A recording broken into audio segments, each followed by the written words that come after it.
Selamat datang di pembahasan tentang sistem perkemihan manusia. Sistem ini sangat penting karena bertugas untuk membersihkan zat sisa dari tubuh dan menjaga keseimbangan cairan kita. Saya akan mulai dengan organ utama yaitu ginjal. Ginjal adalah organ yang berbentuk kacang yang menjadi pusat penyaringan dalam sistem perkemihan. Setiap orang memiliki dua buah ginjal. Struktur ginjal ada kapsul fibrosa luar, korteks ginjal, medula ginjal, pelvis ginjal, dan unit fungsional nefron. Letak ginjal terdapat di belakang rongga perut, sisi kanan dan kiri tulang belakang. Ginjal kanan sedikit lebih rendah karena posisi hati. Fungsi ginjal adalah menyaring darah untuk urin, mengatur keseimbangan air, elektrolit, menghasilkan hormon, eritropoietin dan renin, serta mengaktifkan vitamin D. Terima kasih. Sekarang saya akan menjelaskan tentang ureter, kandung kemih, dan uretra. Ureter, apa itu? Dua saluran panjang yang menghubungkan ginjal ke kandung kemih. Struktur dinding otot polos dengan 3 lapisan, mukosa, otot, serusa. Diameter 2-3 mm. Letak berjalan dari pelvis ginjal ke bagian bawah kandung kemih di sepanjang dinding belakang rongga perut. Fungsi mengangkat urin melalui kontraksi peristaltik kandung kemih. Apa itu? Organ berongga elastis sebagai wadah penyimpanan urin. Struktur dinding otot detrusor dengan mukosa berlekuk dan difixter di bagian bawah. Letak rongga panggul bawah depan rektum pada pria, antara rektum dan rahim pada wanita. Fungsi menyimpan urin hingga volume cukup dan mengeluarkan saat dibutuhkan. Uretra, apa itu? Saluran yang menghubungkan kandung kemih ke luar tubuh. Struktur lapisan mukosa dan otot polos pada pria lebih panjang dengan 3 bagian. Prostatik, membranosa, spigosa. Letak pada pria melewati prostat dan penis, panjang 18-20 cm. Pada wanita lebih pendek 3-4 cm di antara klitoris dan vagina. Fungsi mengeluarkan urin pada pria, juga mengeluarkan cairan mani saat ejakulasi. Sekarang kita tahu semua organnya, bagian cara kerja sistem ini secara keseluruhan ini.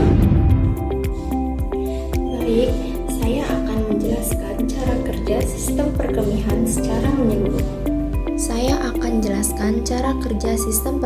secara menyeluruh. Pertama, di ginjal terjadi 3 tahap pembentukan urin. Yang pertama, filtrasi. Darah masuk ke glomerulus, zat-zat kecil seperti air, glukosa, urea, garam disaring ke dalam badan kapsul membentuk cairan filtrat. Yang kedua, reabsorpsi. Sebagian besar air, glukosa, dan elektrolit berguna diserap kembali ke pembuluh darah melalui tubulus ginjal. Yang ketiga, sekresi. Zat sisa tambahan, asam urat, obat-obatan, dan ion berlebih dipindahkan dari darah ke tubulus untuk melengkapi urin. Setelah urin terbentuk di ginjal, ia masuk ke pelvis ginjal lalu dialirkan melalui ureter. Kontraksi otot peristaltik terjadi setiap 10-15 detik untuk mendorong urin ke bawah, dengan katup alami yang mencegah urin kembali ke ginjal. Urin kemudian masuk ke kandung kemih yang akan menyimpannya sehingga mencapai volume 300-500 ml. Saat itu, reseptor di dinding kandung kemih mengirim sinyal ke otak sehingga kita merasakan keinginan buang air kecil. Saat akan buang air kecil, otot detrusor kandung kemih berkontraksi dan sfinkter internal serta eksternal meleleh, membuat urin mengalir keluar melalui uretra. Pada pria, Saat ejakulasi, katup khusus akan menutup jalur ke kandung kemih agar cairan mani tidak bercampur dengan urin. Semua proses ini bekerja secara terkoordinasi untuk menjaga kesehatan tubuh kita. Namun, ada beberapa faktor yang bisa mengganggu kerja sistem ini. Faktor penghambat sistem perkemihan. Saya akan jelaskan semua faktor penghambat yang terkait dengan sistem perkemihan. Yang pertama, ginjal. Penyakit inflamasi seperti glomerulonefritis yang merusak struktur Selanjutnya, yang kedua, batu ginjal yang menyumbat saluran dan mengganggu aliran urin. Yang ketiga, dehidrasi kronis yang mengurangi volume filtrat dan meningkatkan konsentrasi zat sisa. Yang keempat, konsumsi obat-obatan berlebihan dan tekanan darah tinggi yang merusak pembuluh darah ginjal. Selanjutnya, untuk ureter. Yang pertama, batu ureter yang menyumbat saluran dan menghalangi aliran urin. Yang kedua, penyempitan ureter atau stenosis akibat peradangan atau kelainan bawaan. Yang ketiga, infeksi saluran kemih yang menyebabkan pembengkakan dinding ureter. Yang keempat, kelainan struktur seperti ureter ganda yang mengganggu aliran urin. Selanjutnya, untuk kandung kemih. Yang pertama, infeksi kandung kemih atau sistitis yang menyebabkan peradangan dan gangguan kontraksi otot. Yang kedua, batu kandung kemih yang mengganggu kapasitas penyimpanan dan fungsi kontraksi. Yang ketiga, kerusakan saraf atau neuropati kandung kemih akibat diabetes, stroke, atau cedera tulang belakang.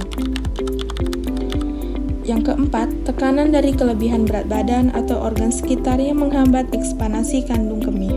Selanjutnya, untuk urtera. Yang pertama, infeksi urtera atau uretitis yang menyebabkan pembengkakan dan nyeri saat buang air kecil.